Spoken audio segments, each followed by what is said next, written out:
আসসালামু আলাইকুম বন্ধুরা, সবাই কেমন আছেন? আশা করি সকলেই ভালো আছেন। ভিডিও টাইটেল ও থাম্বনেল দেখে বুঝে গেছেন ভিডিওটি কোন বিষয় হতে চলেছে। তো আমরা যারা প্রবাসে যাই আমাদের প্রত্যেকেরই একটি বিএমইটি কার্ড লাগে বা মেইন পাওয়ার কার্ড। তো অনেকে মেইন পাওয়ার কার্ড বলে ডাকে, আবার অনেকে বিএমইটি কার্ড বলে ডাকে। তো আমাদের বিমান চড়ার আগ মুহূর্তে আমাদের এই কার্ডটি প্রয়োজন হয়। যারা প্রবাসী প্রত্যেকেরই এই কার্ডের প্রয়োজন হয়।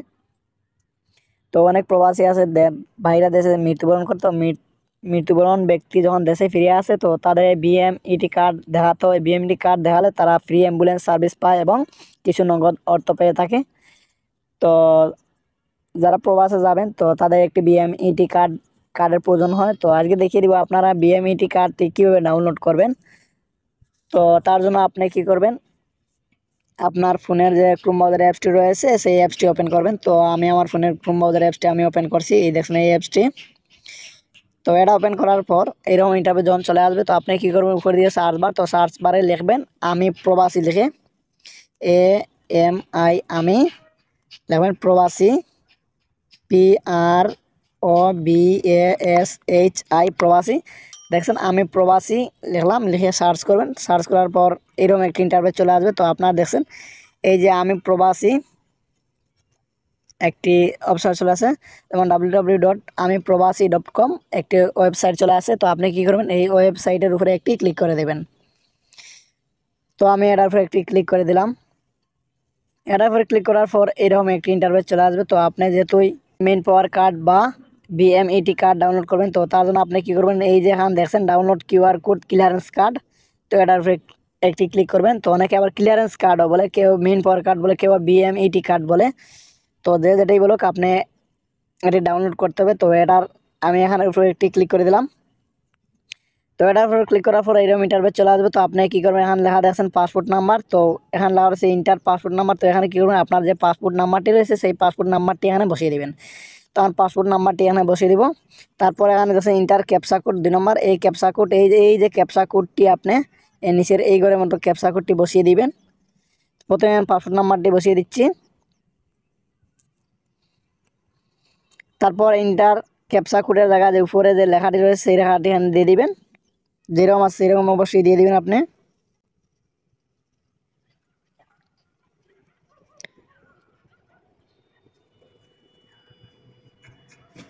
ক্যাপসা কোডটি ভুল হলে সমস্যা নেই, আবার আপনি ভুল হলে আবার একটি ক্যাপসা কোড চলে আসবে। তারপর সার্চের উপর ক্লিক করলাম। তো আমার ক্যাপসা কোডটি ভুল হয়ে গেছে। তো এখানে আমি ক্যাপসা কোডটি আবার বসিয়ে দিব।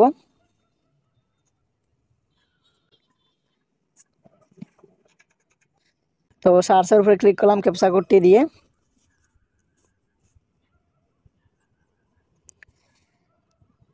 তো যখন এরকম ইন্টারভিউ চলে আসবে তো দেখছেন আপনার যদি মেইন পাওয়ার কার্ডটি রেডি হয়ে যায় তো এরকম ইন্টারভিউ চলে আসবে। এখানে ফাইল জেনারেটেড এরকম আসবে। আর আপনার মেইন পাওয়ার কার্ডটি যদি ক্লিয়ার সম্পূর্ণ না হয় তো এখানে নট জেনারেটেড দেখাবে অথবা নট ক্লিয়ারেন্স এখানে দেখাবে।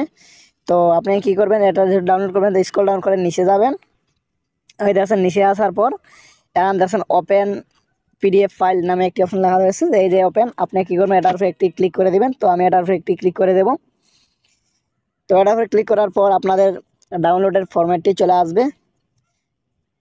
তো আপনি অবশ্যই যে কোনো একটি ফরম্যাটের উপরে ক্লিক করে দিবেন। তো আমি এই ফরম্যাটের উপরে ক্লিক করে দিলাম। তো দেখছেন আমার বিএমইটি কার্ডটি বা ক্লিয়ারেন্স কার্ডটি ডাউনলোড হয়ে গেছে। তো এই কার্ডটি আপনি চাইলে মোবাইলে ডাউনলোড করে নেবেন এবং ওই যে কিউআর কোড রয়েছে তারা এখান থেকে চাইলে স্ক্যান করে আপনার সব কিছু ডিটেলস দেখে নিতে পারে। আপনি এখান যে কোনো কম্পিউটার থেকে গিয়ে আপনি এটি প্রিন্ট করে নিতে পারেন অথবা আপনার মোবাইলে দেখাতে পারেন। তো এই কার্ডটি আপনার ফোনে কোথায় ডাউনলোড হয়ে থাকবে তো আপনাদের আমি দেখিয়ে দিচ্ছি। তো আপনার ফোনের যে ফাইল ম্যানেজার অ্যাপসটি রয়েছে ফাইল ম্যানেজার অ্যাপসটি ওপেন করবেন। তো আমার ফোনের ফাইল ম্যানেজার অ্যাপসটি আমি ওপেন করছি। তো ফাইল ম্যানেজার ওপেন করার পর এখানে ডাউনলোড নামে একটি অপশন দেখছেন, তো ডাউনলোড অপশনটি আপনিও সিলেক্ট করে নেবেন। তারপরে এই দেখছেন যে ক্লিয়ারেন্স ম্যানুয়াল কার্ড এই প্রথমে থাকবে, তো আপনি এটার উপরে ক্লিক করবেন। তো দেখছেন কার্ডটি এখানে চলে আসছে আবার। তো আপনি চাইলে এখান থেকে যেমন এই যে উপরে 3 ডট দেখছেন, তো 3 ডটের উপরে ক্লিক করে এখান থেকে সেন্ড ফাইল দেখছেন আপনি এখান থেকে সেন্ড ফাইল উপরে লেখা রাখছেন, তো সেন্ড ফাইলের উপর ক্লিক করে আপনি যে কারো কম্পিউটার মধ্যে বা হোয়াটসঅ্যাপে দিয়ে আপনি এটা প্রিন্ট করে নিতে পারেন। তো দেখেন হোয়াটসঅ্যাপ চলে আসছে, সবগুলো শেয়ারের অপশন চলে আসছে। তো আপনি এখান থেকে এভাবে প্রিন্ট করে নিতে পারেন।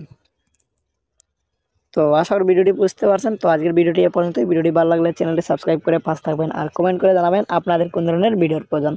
ধন্যবাদ সবাইকে।